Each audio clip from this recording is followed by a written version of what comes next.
Chevrolet Trailblazer installed Optimus brand Android head unit, 4+64, 9 inches, 2K screen resolution.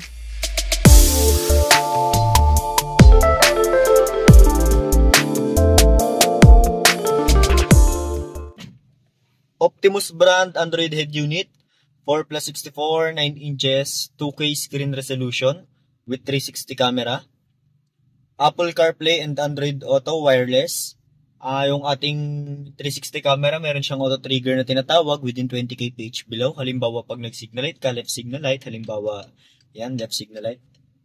Automatic, magti-trigger siya. Right signal light. Yan. Then, pag nag-hazard ka, dalawang side. Then, priority niya sa trigger natin, yung reverse camera. So, ayan, accurate yung ating mga linya.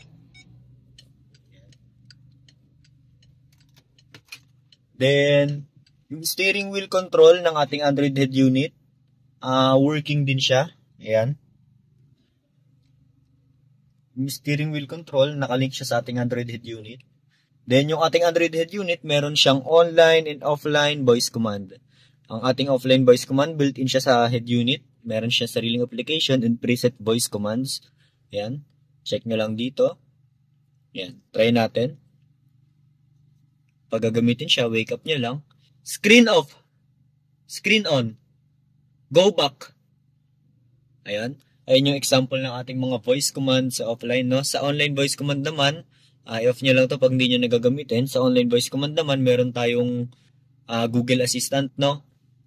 Kay online voice command, pwede tayo magbigay ng specific voice command. Halimbawa,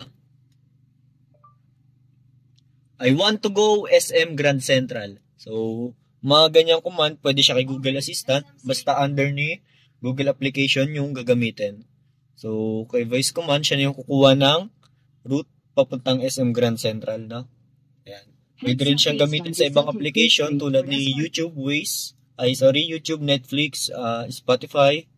Basta under ni Google application, try natin siya kay YouTube. Play James Blunt on YouTube. So, siya na yung kukuha ng playlist ni James Blunt sa YouTube, no? For example, ayan. Yan, James Blunt siya, no? Then, yung ating application ay yung mga application ng ating head unit, meron tayong YouTube, Google Assistant, Waze, Spotify, Netflix, Play Store, meron din tayong Google Maps. Kung gusto niyo pang mag-download ng application, pwede yan through Play Store, no? Yung ating Android head unit, meron siyang split screen. So, the example na ating split screen. Yan. Yan. Optimus brand Android head unit, 4+64, 9 inches 2K screen resolution. For more questions and inquiries, please message lang kayo sa ating FB page, ZT Car Accessories. Thank you.